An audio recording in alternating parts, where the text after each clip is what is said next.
নমস্কার। আত্মচরিত আচার্য প্রফুল্লচন্দ্র রায়।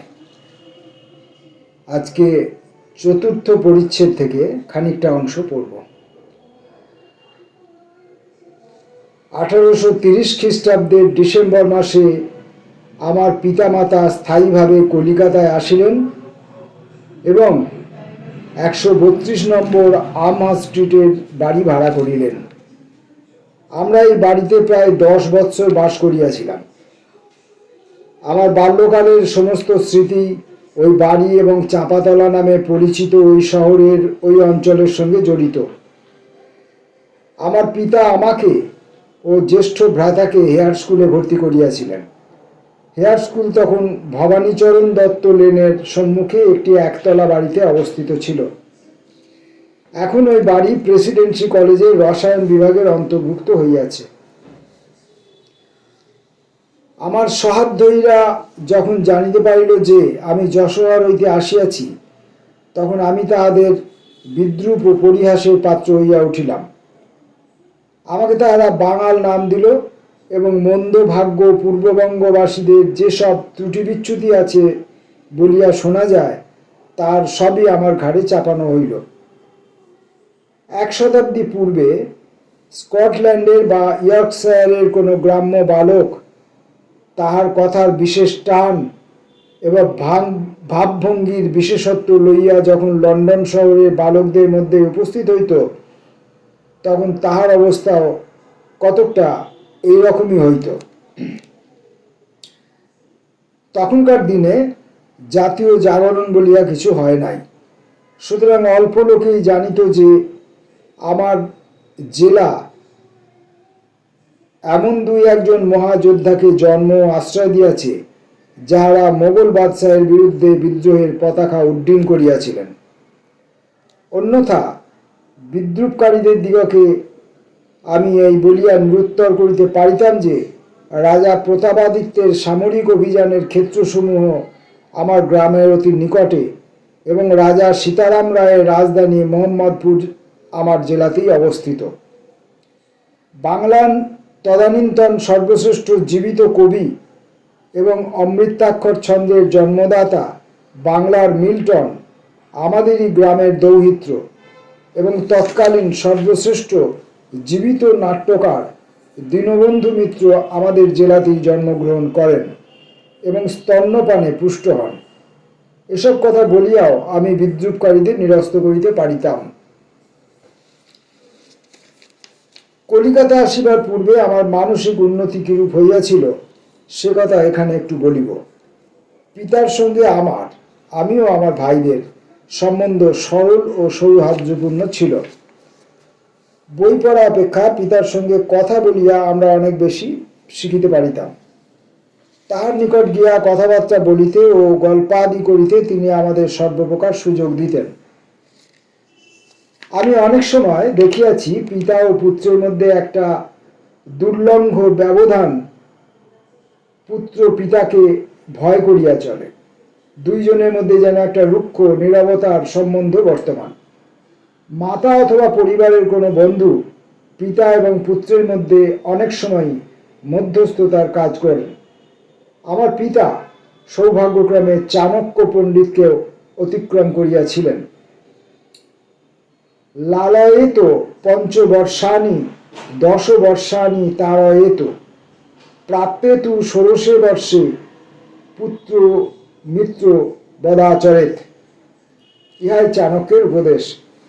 কলিকাতা আসার পূর্বে আমি যখন গ্রাম্য স্কুলে পড়িতাম এবং আমার বয়স মাত্র 9 বৎসর, সেই সময় ইতিহাস ও ভূগোলের প্রতি আমার অনুরাগ ছিল। একদিন পিতার ভূগোলের জ্ঞান পরীক্ষা করিতে আমার মনে ইচ্ছা হইল। আমি তাহাকে জিজ্ঞাসা করিলাম, সিবাস্টপুল কোথায়? তিনি বলিলেন, কি সিবাস্টপুলের কথা বলিতেছ? ইংরেজরা ওই শহর কিরূপে অবরোধ করিল তাহা আমি যেন চোখের সম্মুখে দেখিতেছি। এই উত্তর শুনিয়া আমি নীরব হইলাম। আর একবার ইংরেজদের দেশপ্রেম ও কর্তব্যবোধের কথা বলিতে গিয়া তিনি একটি ঘটনার উল্লেখ করেন, যাহা আমাদের যুবকদের সর্বদা স্মরণ রাখা উচিত। সিপাহী বিদ্রোহ আরম্ভ হইল। স্যার কলিন ক্যাম্পবেল, পরে লর্ড ক্লাইভ, তখন ছুটিতে আছেন এবং এডিনবার্গ ফিলোজফিক্যাল ইনস্টিটিউটে বসিয়া সংবাদপত্র পড়িতেছেন। ইন্ডিয়া অফিস হইতে তার যোগে তাহাকে জিজ্ঞাসা করা হইল তিনি ভারতে যুদ্ধে যাইতে প্রস্তুত আছেন কিনা। তিনি তৎক্ষণাৎ উত্তর দিলেন হ্যাঁ। কয়েক মিনিটের পরেই আবার তাহাকে জিজ্ঞাসা করা হইল কখন তিনি যাত্রা করিবার জন্য প্রস্তুত হইবেন। তিনি উত্তর দিলেন এই মুহূর্তে। আমার পিতার মুখ হইতেই আমি প্রথম শিখি যে প্রাচীন ভারতে গোমাংস ভক্ষণ বেশ প্রচলিত ছিল এবং সংস্কৃতে অতিথির এক নাম হইল গোঘ্ন, যাহার কল্যাণার্থ গো হত্যা করা হয়। আমার মনে পড়ে তাহার মুখেই এই দুইখানি বইয়ের নাম আমি প্রথম শুনিয়াছি, ইয়াংস নাইট থটস অ্যান্ড বেকনস নোভাম অর্গানাম। নাম দুইটি আমার কাছে অর্থহীন বোধ হইয়াছিল, ইহা আমি স্বীকার করিতেছি। কয়েক বছর পরে আলবার্ট স্কুলে আমি যেসব গ্রন্থ পুরস্কার পাই তাহাদের মধ্যে একখানি ছিল এই নাইট থটস। আমার মন কৌতূহলপ্রবণ ছিল, পড়াশোনাতেও অনুরাগ ছিল, সেই জন্য আমি প্রায়ই পিতার গ্রন্থাগারের বইগুলি নাড়াচাড়া করিতাম। জনসনের ডিকশনারি 2 কোয়ার্টো ভলিউম, টড কর্তৃক সম্পাদিত এবং 1836 খ্রিস্টাব্দে প্রকাশিত এই বইখানি আমার চিত্ত আকৃষ্ট করিয়াছিল। ইহার মধ্যে প্রাচীন ও বিখ্যাত সাহিত্যিকদের লেখা হইতে যেসব উদ্ধৃতাংশ ছিল তা আমার খুব ভালো লাগিত। আমি এই গ্রন্থের পাতা উল্টাইতাম এবং উদ্ধৃতাংশ মুখস্থ করিতাম, যদিও সাক, বেউ অ্যান্ড ফি এইসব সাংকেতিক চিহ্নের অর্থ আমি বুঝিতাম না। একদিন আমি নিম্নলিখিত পংক্তিগুলি মুখস্থ করিলাম। Ignorance is the curse of God, knowledge the wing wherewith we fly to heaven. শাক। আমার জ্যেষ্ঠ ভ্রাতা শুনিয়া বিস্মিত ও আনন্দিত হইলেন। শেক্সপিয়ারের সঙ্গে আমার পরিচয় ক্রমে ঘনিষ্ঠ বন্ধুত্বে পরিণত হইয়াছিল এবং বাল্যকালে আমি যেটুকু পড়িয়াছিলাম তার ফলেই আমার অমর কবির নাটকের প্রতি, বিশেষত বিয়োগান্তক নাটকের প্রতি আমার অনুরাগ বৃদ্ধি পাইল। স্কুলে আমার ছাত্র জীবনের কতগুলি ঘটনা এখনো মনে আছে। ক্লাসের বার্ষিক পরীক্ষায় প্রেসিডেন্সি কলেজের অধ্যাপকরা আমাদের পরীক্ষক থাকিতেন। প্যারীচরণ সরকার আমাদের ভূগোলের এবং মহেশচন্দ্র ব্যানার্জি ইতিহাসের পরীক্ষক ছিলেন। এই দুইটি বিষয় আমার খুব প্রিয় ছিল এবং সহাধ্যায়ীদের মধ্যে আমি এই দুই বিষয়ে বেশি নাম্বার পাইতাম। পরপর 2 বছর মৌখিক পরীক্ষায় মহেশবাবুর নিকট আমি পুরা নম্বর পাইলাম। প্রশ্ন করা মাত্র আমি সন্তোষজনকভাবে তাহার উত্তর দিলাম। একবার তিনি আমাকে জিজ্ঞাসা করেন তোমার বাড়ি কোথায়? আমি বললাম যশোহর। এই উত্তরে তিনি বেশ সন্তুষ্ট হইয়াছিলেন মনে হয়। হেয়ার স্কুল বর্তমানে যেখানে প্রেসিডেন্সি কলেজ অবস্থিত, পূর্বে সেখানে খোলা ময়দান ছিল এবং এটি আমাদের খেলার মাঠ রূপে ব্যবহৃত হইত। স্থানের সংকুলান না হওয়াতে 1872 খ্রিস্টাব্দে হেয়ার স্কুল নতুন বাড়িতে, এখন যে বাড়িতে আছে, স্থানান্তরিত হয়। বিদ্যালয় গৃহের একটি ক্লাসের দেওয়ালে গাঁথা মর্মর ফলকে ডেভিড হেয়ারের স্মৃতির উদ্দেশ্যে নিম্নলিখিত কয়েক লাইন ইংরেজি কবিতা আছে। উহা D.L. রিচার্ডসনের রচিত। A warm philanthropist, faithful friend, thy life devoted to one generous end, to bless the Hindu mind and with British lore and truths and nature's faded lights restored. হে পরোপকারী বিশ্বস্ত বন্ধু, তোমার জীবন একমাত্র মহৎ উদ্দেশ্যে উৎসর্গীকৃত হইয়াছিল। সেই উদ্দেশ্য ব্রিটিশ জাতির জ্ঞান বিজ্ঞান দ্বারা হিন্দু জাতির মনকে জাগ্রত করা এবং সত্যের তথা প্রকৃতির যে আলোক তাহাদের মনে ম্লান হইয়া গিয়াছে তাহাকে পুনঃপ্রদীপ্ত করা। কবিতাটি আমার ভালো লাগিয়াছিল এবং এখনও আমি উহা অক্ষরে অক্ষরে আবৃত্তি করিতে পারি। তখন গিরিশচন্দ্র দেব হেয়ার স্কুলের এবং ভোলানাথ পাল প্রতিদ্বন্দ্বী হিন্দু স্কুলের হেডমাস্টার ছিলেন। গভর্নমেন্ট কর্তৃক পরিচালিত এই দুই স্কুল তখন বাংলাদেশের মধ্যে প্রধান বিদ্যালয় ছিল এবং উভয়ের মধ্যে প্রতিযোগিতা চলিত। কলিকাতা বিশ্ববিদ্যালয়ে প্রবেশিকা পরীক্ষায় কোন স্কুলের ছাত্র প্রথম স্থান লাভ করিবে তাহা লইয়া বেশ প্রতিদ্বন্দ্বিতা চলিত। তখনকার দিনে কলিকাতায়, শুধু কলিকাতায় কেন, সমস্ত বাংলায় যে বেসরকারি স্কুলের সংখ্যা খুব কম ছিল। প্রেসিডেন্সি কলেজের প্রিন্সিপাল রূপে জেমস টাটক্লিফ হেয়ার ও হিন্দু উভয় স্কুলের কর্তা ছিলেন এবং তিনি প্রতি শনিবার নিয়মিতভাবে আমাদের স্কুল পরিদর্শন করিতে আসিতেন। আমার পড়াশোনার বেশ অভ্যাস ছিল, কিন্তু তাই বলিয়া আমি পুস্তক কীট ছিলাম না। স্কুলের নির্দিষ্ট পাঠ্যপুস্তকে আমার জ্ঞান তৃষ্ণা মিটিত না। আমার বই পড়ার দিকে খুব ঝোঁক ছিল এবং যখন আমার বয়স মাত্র 12 বৎসর, সেই সময় আমি শেষ রাত্রে 3টা-4টার সময় উঠিয়া কোনো প্রিয় গ্রন্থকারের বই নির্জনে বসিয়া পড়িতাম। পরে আমি এই অভ্যাস ত্যাগ করি, কারণ ইহাতে স্বাস্থ্যের ব্যাঘাত হয়, লাভও বিশেষ কিছু হয় না। এখন পর্যন্ত ইতিহাস ও জীবনচরিত আমার খুব প্রিয় জিনিস। চেম্বারের জীবনচরিত আমি কয়েকবার আগাগোড়া পড়িয়াছি। নিউটন ও গ্যালিলিওর জীবনী আমার বড় ভালো লাগিত, যদিও সে সময় জ্ঞান ভাণ্ডারে তাহাদের দানের মহিমা আমি বুঝিতে পারিতাম না। স্যার উইলিয়াম জোন্স, জন লেডেন এবং তাহাদের ভাষাতত্ত্বের অগাধ জ্ঞান আমার মনকে প্রভাবান্বিত করিত। ফ্রাঙ্কলিনের জীবনীও আমার অত্যন্ত প্রিয় ছিল। জোন্সের প্রশ্নের উত্তরে তাঁর মাথার সেই উক্তি, পড়িলেই সব জানিতে পাইবে, আমি ভুলি নাই। আমার বাল্যকাল হইতেই বেঞ্জামিন ফ্রাঙ্কলিন আমাকে খুব আকৃষ্ট করিতেন এবং 1905 সালে আমি যখন দ্বিতীয়বার ইংল্যান্ডে যাই, সেই সময় তাঁর একখানি আত্মচরিত সংগ্রহ করিয়া বহুবার পাঠ করি।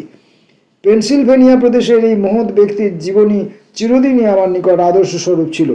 কিরূপে সামান্য বেতনের একজন কম্পোজিটর হইতে তিনি নিজের অদম্য অধ্যাবসায় ও দুর্জয় শক্তির দ্বারা দেশের একজন প্রধান ব্যক্তিরূপে গণ্য হইয়াছিলেন, তা আমি সবিস্ময়ে স্মরণ করিতাম। ব্রাহ্ম সমাজ কতকটা আশ্চর্যের বিষয় হইলেও বাল্যকাল হইতেই আমি ব্রাহ্ম সমাজের দিকে আকৃষ্ট হইয়াছিলাম। নানা কারণে ইহা ঘটিয়াছিল। আমার পিতা বাহ্যত প্রচলিত হিন্দু ধর্মের নামমাত্র বিশ্বাসী ছিলেন, কিন্তু অন্তরে পূর্ণরূপে সংস্কারবাদী ছিলেন। আমার পিতার গ্রন্থাগারে তত্ত্ববোধিনী পত্রিকার খুব সমাদর ছিল। দেবেন্দ্রনাথ ঠাকুর, কেশবচন্দ্র সেন, রাজনারায়ণ বসু, অযোধ্যানাথ পাকরাশি, অক্ষয় কুমার দত্ত প্রভৃতির রচনা উপদেশ ক্রমে ক্রমে আমার মনে ধর্মভাবের বীজ বপন করিয়াছিল। কোনো শক্তিশালী ব্যক্তিবিশেষের প্রভাব আমার মনের ধর্মবিশ্বাস গড়িয়া তোলে নাই। কোনো অপৌরুষেয় ধর্মে আমি স্বভাবতই বিশ্বাস করিতাম না। তত্ত্ববোধিনী পত্রিকায় ফ্রান্সিস উইলিয়াম নিউম্যানের রচনাবলী, ফ্রান্সিস পাওয়ার কব এবং রাজনারায়ণ বসুর পত্রাবলী আমার মনে বিশেষ প্রভাব বিস্তার করিয়াছিল। জার্মান স্কুলের অন্যতম প্রতিনিধি ট্রাস বাইবেলের যে নব্য সংস্করণমূলক আলোচনা করিয়াছিলেন, তাও আমার মনে লাগিত। ট্রাস পঠিত life of Christ the man গ্রন্থে খ্রিস্টের জীবনের অলৌকিক ও অতি প্রাকৃত ঘটনাবলী বর্জিত হইয়াছে। এই গ্রন্থ ব্রাহ্ম সমাজের পূর্বাচার্যগণের বিশেষ প্রিয় ছিল। রেনানের লাইফ অফ জেসাস গ্রন্থকেও এই পর্যায়ে ফেলা যায়। আমার পরিণত বয়সে মার্টিনের endeavours after the Christians life and hours of thoughts, Theodore Parker চ্যানিংয়ের রচনাবলী আমার নিত্য সহচর ছিল। বিশপ কোলেনশোর দ্য পেন্টাটেক্টিক্যালি এক্সামিন্ড নামক গ্রন্থ আমার পড়িবার সুযোগ হয় নাই, কিন্তু অন্য গ্রন্থে এই পুস্তকে যে উল্লেখ আছে তাহাতেই আমি আর উদ্দেশ্য ও মর্ম উপলব্ধি করিতে পারিয়াছি। পরবর্তীকালে মূসা কর্তৃক প্রচারিত সৃষ্টির সময়পঞ্জি এবং পৃথিবীর বয়স সম্বন্ধে ভূবিদ্যার আবিষ্কার, এই উভয়ের মধ্যে গভীর অনৈক্য অপৌরুষীয় ধর্মে আমার বিশ্বাস আরও নষ্ট করে। হিন্দু সমাজে প্রচলিত জাতিভেদ এবং তাহার আনুষঙ্গিক অস্পৃশ্যতা আমার নিকট মানুষের সঙ্গে মানুষের স্বাভাবিক ধর্মের ঠিক বিপরীত বলিয়া মনে হইত। বাধ্যতামূলক বৈধব্য, বাল্য বিবাহ এবং ওই শ্রেণীর অন্যান্য প্রথা আমার নিকট জঘন্য বলিয়া বোধ হইত। আমার পিতা প্রায় বলিতেন যে তাহার অন্তত একটি ছেলে বিধবা বিবাহ করিবে এবং আমাকেই তিনি এই কার্যে উপযুক্ত মনে করিতেন। ব্রাহ্ম সমাজের সমাজ সংস্কারের দিকটাই আমার মনের উপর বেশি প্রভাব বিস্তার করিয়াছিল। কেশবচন্দ্র সেন 1871 খ্রিস্টাব্দে বিলাত হইতে ফিরিয়া সুলভ সমাচার নামক 1 পয়সা মূল্যের সাপ্তাহিক সংবাদপত্র প্রকাশ করেন। এই কাগজে অনেক নতুন ভাব থাকিত। কেশবচন্দ্র সেনের নতুন সমাজ, ভারতবর্ষীয় ব্রাহ্ম সমাজে প্রতি রবিবার সন্ধ্যায় আমি তার ধর্মোপদেশ শুনিতে যাইতাম। আদি ব্রাহ্ম সমাজের সঙ্গে বিচ্ছেদের পর কেশবচন্দ্রই এই নতুন সমাজ স্থাপন করেন। কেশবচন্দ্রের গম্ভীর ওজস্বিনী কণ্ঠস্বরের ঝঙ্কার এখনো আমার কানে বাজিতেছে। টাউন হলে কিংবা ময়দানে বা অ্যালবার্ট হলে কেশবচন্দ্রের বক্তৃতা শুনিবার সুযোগ কখনোই ত্যাগ করিতাম না। 1874 সাল আমার জীবনের একটা গুরুত্বপূর্ণ ঘটনা বৎসর। সেই সময় 4th শ্রেণীতে পড়িতাম। অগস্ট মাসে আমার গুরুতর রক্তামশায় রোগ হইলে এবং ক্রমে ওই রোগ এত বাড়িয়া উঠিল যে আমাকে স্কুলে যাওয়া ত্যাগ করিতে হইল। এই পর্যন্ত আমার স্বাস্থ্য ভালো ছিল, পরিপাক শক্তি এবং ক্ষুধারও কোনো গোলযোগ ছিল না। আমি পৈতৃক অধিকারের সবল ও সুগঠিত দেহ পাইয়াছিলাম, কিন্তু আমার ব্যাধি ক্রমে স্থায়ী রোগ হইয়া দাঁড়াইল এবং যদিও 7 মাস পরে তাহার তীব্রতা কিছুটা হ্রাস পাইল, তথাপি আমার স্বাস্থ্য ভাঙিয়া গেল এবং পরিপাক শক্তি নষ্ট হইল। আমি ক্রমে দুর্বল হইয়া পড়িলাম এবং তরুণ বয়সেই আমার শরীর আর বাড়িল না। আমি বাধ্য হইয়া আমার আহার সম্বন্ধে কড়াকড়ি নিয়ম মানিয়া চলিতে কৃতসংকল্প হইলাম। এক বিষয়ে এই ব্যাধি আমার পক্ষে আশীর্বাদ স্বরূপ হইল। আমি সবসময় লক্ষ্য করিয়াছি যে ক্লাসে ছেলেদের পড়াশোনা বেশি দূর অগ্রসর হয় না। কতগুলি ছেলের বুদ্ধি প্রখর নয়, কতগুলির বুদ্ধি মাঝারি গোছের, আর অল্প সংখ্যক ছেলের বুদ্ধি উচ্চ শ্রেণীর থাকে। এই সব রকম ছেলেকেই একসঙ্গে শিক্ষা দেওয়া হয়, ফলে ইহাদের সকলের বুদ্ধি ও মেধার গড়পড়তা অনুসারে পড়াশোনার উন্নতি হয়, তার বেশি হয় না। ক্লাসে 1 ঘন্টা বক্তৃতা 45 মিনিটের বেশি নয়, তার মধ্যে ছেলেদের হাজিরা রাখিতেই প্রায় 10 মিনিট সময় যায়। ইটন, রাগবি, হ্যারো প্রভৃতির মতো ইংরেজি স্কুলে এমন অনেক সুবিধা আছে, যার ফলে এইসব ত্রুটির অন্য দিক দিয়ে সংশোধন হয়। ওইসব স্কুলে ছেলেরা এমন অনেক বিষয় শিখে যা অমূল্য এবং যার ফলে তাদের চরিত্র গঠিত হয়। বই পড়িয়া যা শেখা যায় না, এরূপ সব বিষয়ে সেখানে তাহারা শিখে। ওয়াটারলুর যুদ্ধ ইটন স্কুলের ক্রীড়াক্ষেত্রেই জিত হইয়াছিল। ওয়েলিংটনের এই উক্তির মধ্যে অনেকখানি সত্য নিহিত আছে। এইসব স্কুলের হেডমাস্টারদের অনেক সময় বিশপের পদে অথবা অক্সফোর্ড বা কেমব্রিজের মাস্টারের পদে উন্নীত হয়। এইরূপ স্কুল একজন আর্নল্ড, অন্ততপক্ষে বাটলারের গর্ব করিতে পারে। কিন্তু বাঙালি ছেলেরা সাধারণত যেসব স্কুলে পড়ে তাহাদের এমন কোনো সুবিধা নাই। এখানে তাহাকে এমন এক ভাষায় শিক্ষালাভ করিতে হয় যাহা তাহার মাতৃভাষা নয়, এবং ইহাই তাহার উন্নতির পক্ষে একটা প্রধান বাধা স্বরূপ। ছেলে যদি ক্লাসের মধ্যে শ্রেষ্ঠ ছাত্র হয়, তা হইলেও ক্লাসে তাহার পড়াশোনার উন্নতি ধীর গতিতে হইতে বাধ্য। অজ্ঞাতসারে তার মনে একটা গর্ব হয়, কোনো কোনো সময়ে সে আত্মম্ভরী হইয়া ওঠে। বাস্তবিক পক্ষে সে কতটুকু শিখে অতি সামান্যই। অনেক সময় সে ভাবে যে যাহা তাহাকে শিখিতে হইবে তাহা তাহার পাঠ্যপুস্তকের সংকীর্ণ গণ্ডির মধ্যেই আছে। তাহার জ্ঞান ভাণ্ডার অত্যন্ত সীমাবদ্ধ। এতদ ব্যতীত প্রখর বুদ্ধিশালী ছাত্র যেটুকু তাহার পক্ষে একান্ত প্রয়োজন সেইটুকু আয়ত্ত করিবার কৌশল শিখে। ক্লাসের প্রধান ছাত্রই যে সবসময় সর্বোৎকৃষ্ট ছাত্র ইহাও সত্য নয়, যদিও কোনো কোনো সাধারণ শিক্ষক তার সংকীর্ণ দৃষ্টির দ্বারা সেইরূপ মনে করিতে পারেন বটে। লর্ড বায়রন এবং আমাদের রবীন্দ্রনাথ অঙ্কে অত্যন্ত কাঁচা ছিলেন এবং সেই কারণে বিশ্ববিদ্যালয়ে তাহাদের সাফল্যের পথ রুদ্ধ হইয়াছিল। স্যার ওয়াল্টার স্কটের শিক্ষক ভবিষ্যৎবাণী করিয়াছিলেন যে তিনি একজন গর্ধব এবং চিরজীবন গর্ধবই থাকিবেন। এডিসনের শিক্ষক তাহাকে তাহার মাতার নিকটে এই বলিয়া পাঠাইয়াছিলেন যে তিনি অত্যন্ত নির্বোধ। শিক্ষার আরও উচ্চস্তরে যাওয়া যাক। প্রায় 150 জন সিনিয়র র্যাংলারের জীবন আলোচনা করিয়া দেখা গিয়াছে যে পরবর্তী জীবনে তাহাদের অধিকাংশের কৃতিত্ব সম্বন্ধে কোনো কথা শোনা যায় না। তাহারা বিশ্ববিদ্যালয়ের সাধারণ শিক্ষক রূপে জীবনযাপন করিয়াছেন মাত্র।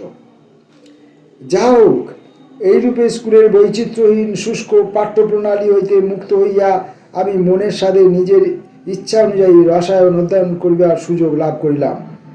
আমার জ্যেষ্ঠ ভ্রাতা এই সময় প্রেসিডেন্সি কলেজের ছাত্র ছিলেন। তিনি পিতার লাইব্রেরিতে আরও বহু মূল্যবান পুস্তক সংগ্রহ করিলেন। লেথব্রিজের selection from modern English literature তখন প্রবেশিকা পরীক্ষার্থীদের পাঠ্য ছিল। এই বই আমার এত প্রিয় ছিল যে ইহা আগাগোড়া কয়েকবার পড়িয়াছি। সিলেকশন পড়িয়া আমার জ্ঞান তৃষ্ণা মিটিল না, কিন্তু ইহা ইংরাজি সাহিত্যের সঙ্গে আমার পরিচয়ের সোপান স্বরূপ হইল। গোল্ডস্মিথের ভিসার অফ ওয়েকফিল্ড আমি পুনঃ পুনঃ পাঠ করিলাম এবং উহার প্রত্যেক চরিত্রই আমার নিকট পরিচিত হইয়া উঠিল। Squire Thornhill, mister Burchell, Olivia, Sophia, Moses এবং সেই অননুকরণীয় গীতি দি হারমিট এবং অলিভিয়ার সেই বিলাপ গীতি when lovely woman stoops to folly. অর্ধ শতাব্দী পূর্বে আমার যেরূপ মনে ছিল এখনও সেইরূপ আছে। ইহা বিশেষ রূপে উল্লেখযোগ্য, কেননা ইংরেজ পাদ্রীর পারিবারিক জীবন সম্বন্ধে আমার কোনো অভিজ্ঞতাই ছিল না।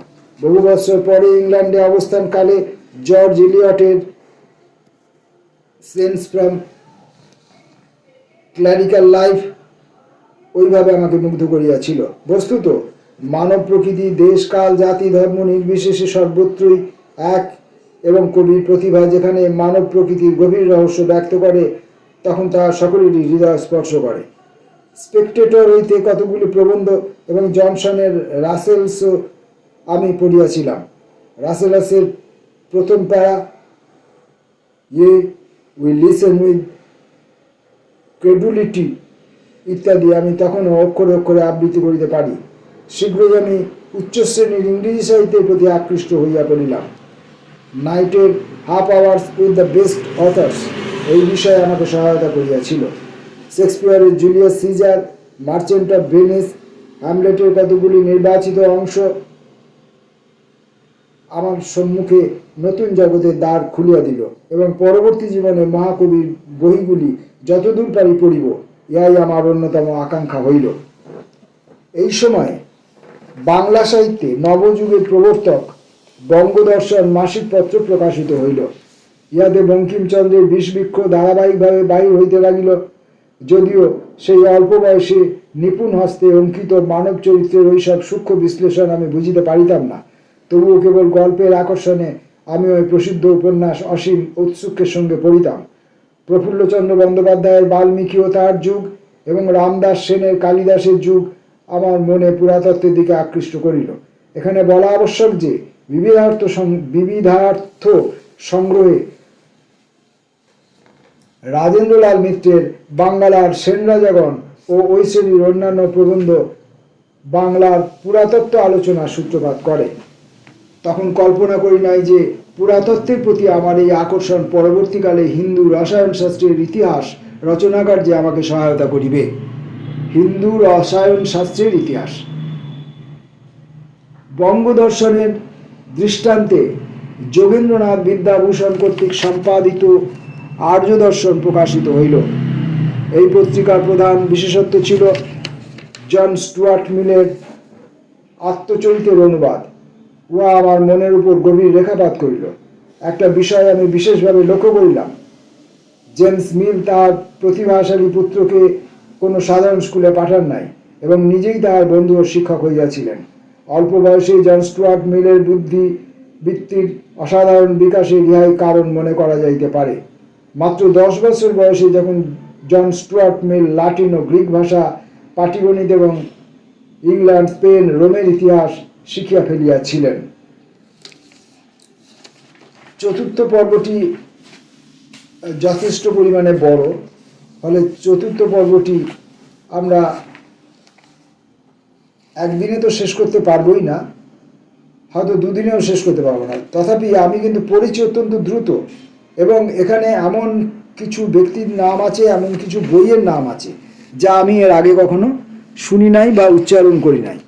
আর এমনিতে আমার বাংলা পড়তে গেলেও ট্যামারিং আছে, আমার কথা আটকে যায়। ফলত আমার এই দ্রুত পড়ার সঙ্গে তাল মিলিয়ে ওই নামগুলি বা ওই বইয়ের নামগুলির উচ্চারণ করতে গিয়ে আমার কিছু ভুলভ্রান্তি হতেই পারে। আবার এই জানলার বাইরে অনবরত গাড়ির শব্দ এবং বিবিধ রকমের উৎপাত আওয়াজ, যা আমাকে প্রতি মুহূর্তে বলছে তুই থাম।